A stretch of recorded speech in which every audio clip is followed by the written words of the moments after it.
I'm a banker. Yeah, I know. I know how you feel. But that's what I do. That's how I feel myself. And I'm not ashamed to be a banker. And I'm not here to tell you horrible stories of what most banks have done in the past years. I'm proud to be a banker. And believe me, like it or not, if banks did not exist, we should have to invent something similar. Because banking, real banking, regenerative banking, this is something we all need. You all need that. Banks are at the heart of the economy.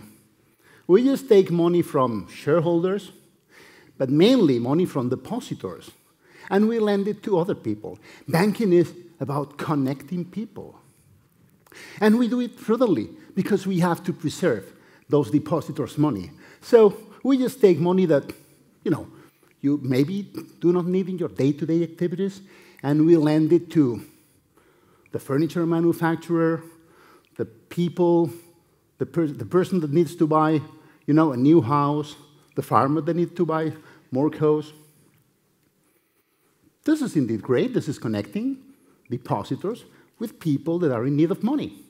So that's actually fine.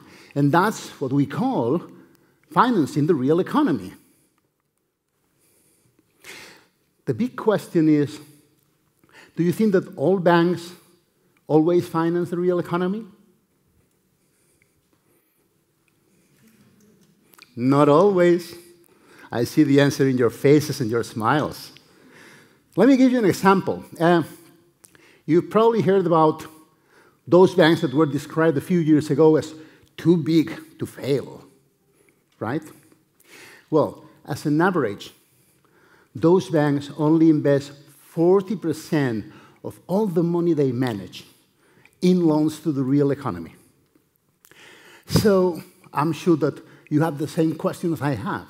It's, what is the remaining 60% going? Perhaps to the casino of the financial economy? But 60% does not tell you so much. Let me go deeper into this example. Some of those banks I mentioned earlier are quite huge.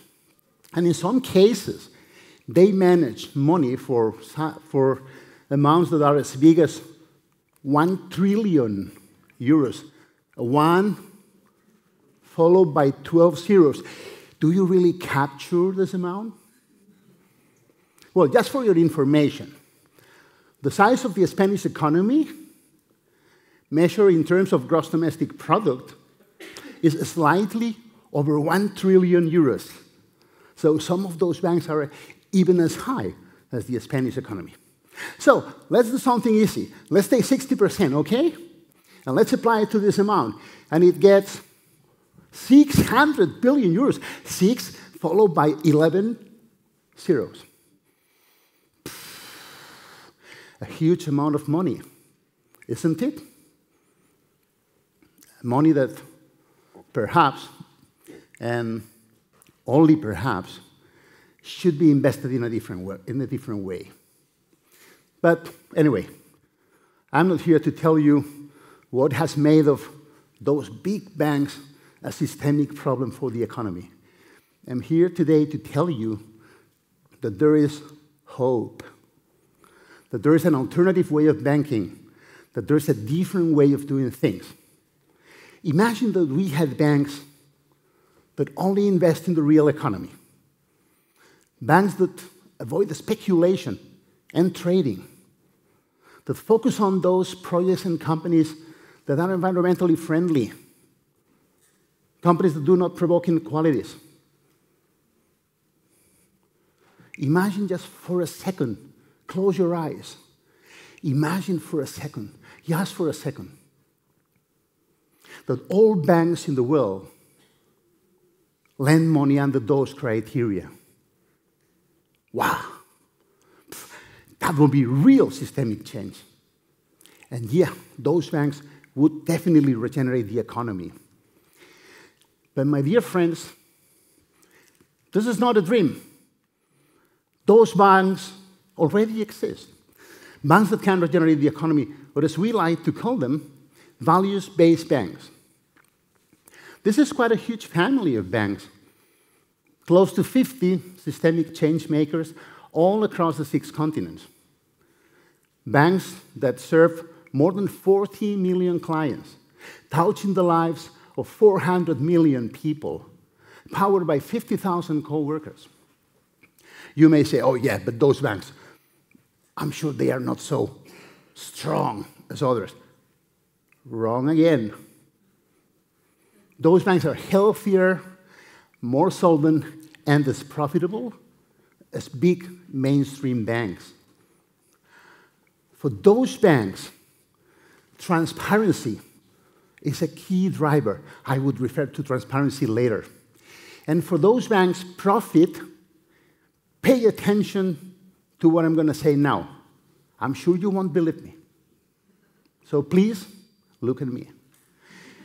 Profit is not a priority. Come on, don't laugh. I'm serious. For values-based banks, profit is a consequence of doing the right things and doing them the right way. This is what values-based bank is about. So you probably would feel like, wow, that's great. This is financing the real economy, and those banks are healthy, and blah, blah, blah, blah. But perhaps this is not enough. So in order to regenerate the economy, perhaps those banks would have to do things differently. I know that by this moment, you feel like bankers, right? You're bankers, aren't you? Oh, you are. You have money in your bank accounts. You have savings. It is your money, isn't it? So you're bankers. So let me think of a few questions, as if you were all bankers, okay? So,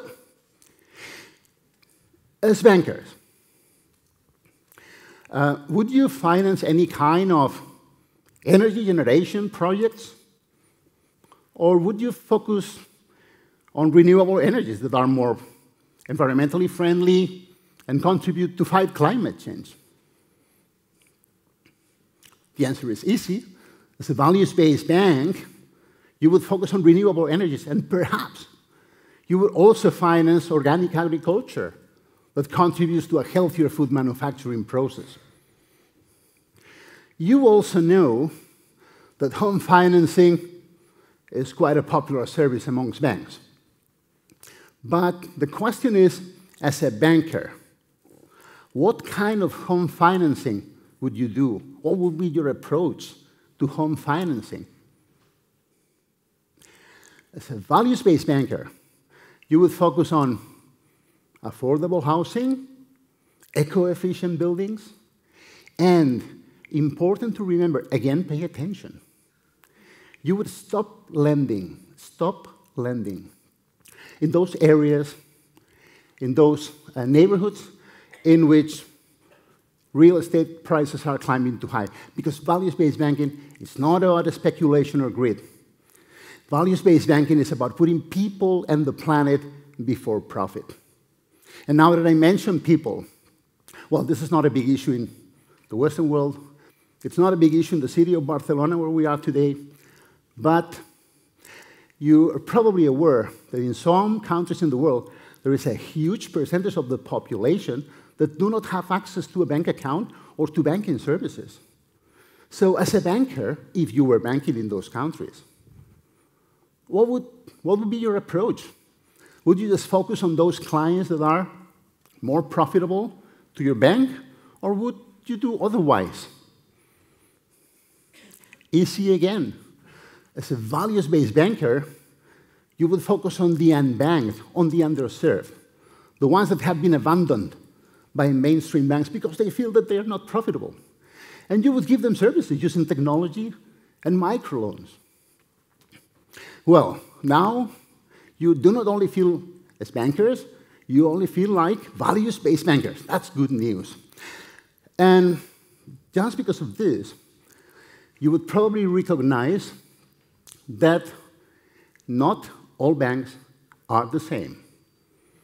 And perhaps the moment has come for you to go to your bank, sit with your banker, and ask your banker, hey, what are you doing with my money?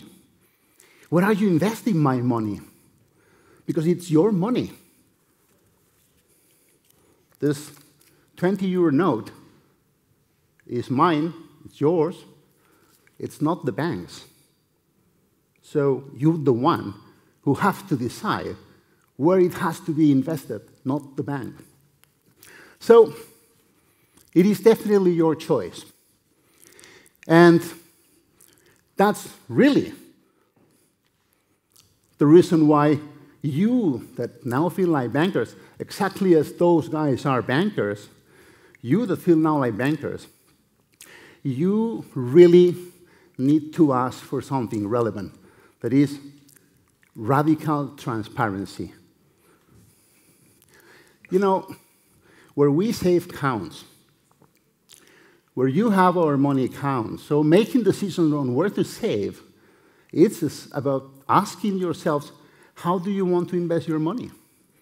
Or in the context of banking, what do you want your bank to do with your money? And this is something that you cannot do without transparency. And that's a serious issue, because lack of transparency means lack of freedom to choose. Lack of transparency means that you do not care about your client, even if you do not have anything to hide. The only way of achieving a more human capitalist system is transparency. Let's practice transparency, and let's ask for transparency. You know, money makes the world go round, yeah? And that's what it is, like it or not. But it has to be the money of the good people that want to move the world in a different direction. And it's about you. What are you going to do with the money you can save? We need to change finance, yeah.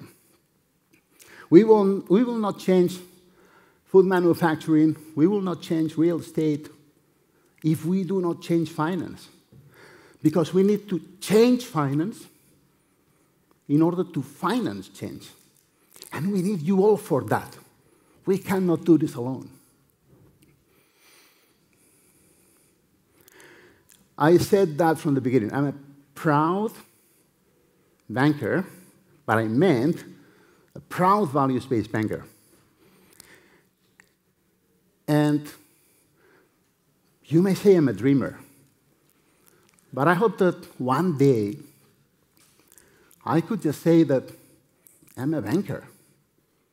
I hope that one day all banks in the world apply radical transparency and use human values when deciding where to invest our money, your money. And to be honest, I hope not to be the only dreamer.